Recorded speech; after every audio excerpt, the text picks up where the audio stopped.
Hoolimata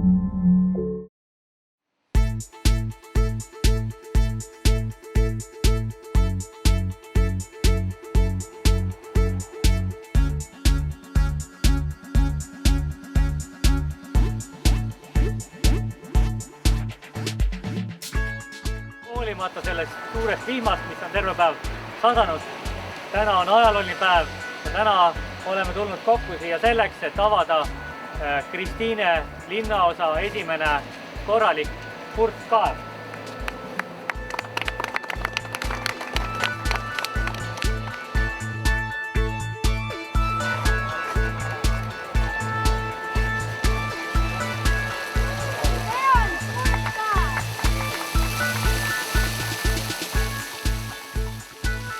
Praegune Kotkapoja haljasala on näinud erinevat aega. Kunagi oli siin nõndanimetatud Kristiine turg.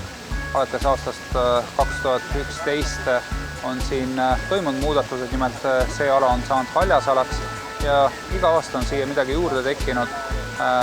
Ja mul on hea meel, et sellest esialgu suhteliselt tühjast kohast on saanud tõesti üks selline kodupark, kuhu armastatakse tulla ja mis siis iga aastaga muutub aina ilusamaks ja ilusamaks.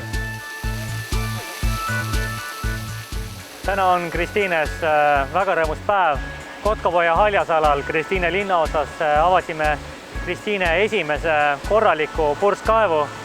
Ehituse maksumus oli kokku pisut üle 190 000 euro ja südame teeb soojaks see, et purkskaevu peale on talletatud meie slogan Aed linna südames ja ma usun, et see monumentaalne purkskaev muutub selle piirkonna maamärgiks aastakümneteks. Kutsun elanikke õue jalutama ja seda ilu siin nautima. Tegelikult on iga ilus asja tegemine on väga tore. Ta tundub, et ei ole nagu mitte midagi, natukene siin platsi, natukene haljastust ja mingisugune väike jooksev vesi. Tegelikult see on insenertehniliselt hästi keeruline üldine ehitus ja ütleme niimoodi, et meie objekti meeskond Gert Kase juhtimisel sai selle asjaga väga ideaalselt hästi toime. Хотел от имени азербайджанского общения поблагодарить таллинские городские власти за то, что привели так порядок и сделали такой красивый уголок в Кристине районе. Как вы знаете, исторический Кристина район и Сараханский район города Баку побратимые.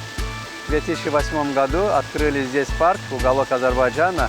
Она символизирует дружбу между Таллином и Баку. И столетие нашей республики азербайджанской эстонской. Здесь установлен памятный камень, символизирующий нашу дружбу между нашими странами, которые более 100 лет. Так что это место очень ценно не только для азербайджанской общины, и для жителей части города Кристине.